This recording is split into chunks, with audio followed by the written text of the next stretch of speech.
ॐ तवां वर्धन्ति शित्यः पृथिव्यां तवां राये उभयासो जनानां त्वं त्राता तरणे चेतयो भूमाता पिता सद्मिन् मानुषाणाम्।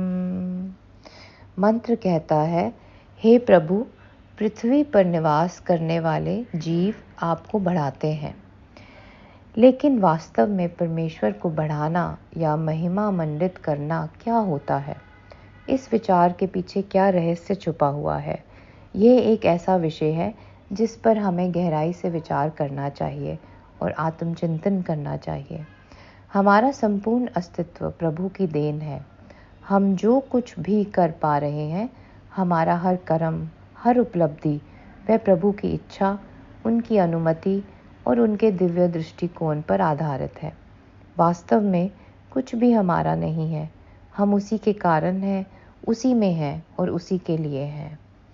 इसलिए जब हम जीवन में आगे बढ़ते हैं या उन्नति करते हैं, तो वह केवल हमारा व्यक्तिगत विकास नहीं होता। आध्यात्मिक रूप से देखें तो यह परमेश्वर का ही विस्तार होता है हमारे माध्यम से। जैसे कोई उदार और सत्कर्मी व्यक्ति जीवन में आगे बढ़ता है, वैसे वैसे उसके भीतर परमेश्वरीय शक्ति, कृपा और वैभव प्रकट होता जाता है। सांसारिक उदाहरण में समझें, जैसे कोई प्रिय पुत्र अपने व्यापार में उन्नति करता है तो केवल वह नहीं, उसके पिता का नाम और मान भी बढ़ता है। उसी प्रकार जब हम जीवन में आगे बढ़ते हैं तो हम ईश्वर की महिमा को भी इस संसार में बढ़ाते हैं। दूसरा बिंदु, हम इस परमेश्वरीय महिमा को कैसे बढ़ा सकते हैं? जब तक हम सच्चे ज्ञान और गहरे आध्यात्मिक बोध में प्रवेश नहीं करते, तब तक हम वास्तव में ईश्वर की महिमा को प्रकट नहीं कर सकते।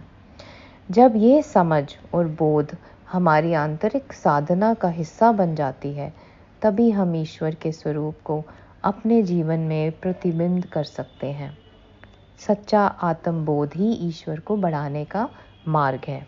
तीसरा बिंदु, परमेश्वर से विशेष संबंध बनाना। जब तक हम प्रभु के साथ माता पिता जैसा स्नेहिल और विश्वास पूर्वक संबंध नहीं बनाते, तब तक हम उन्हें अपने जीवन में स्थान नहीं दे सकते। वह हमारे पालक हैं, पोषण है और रक्षक हैं।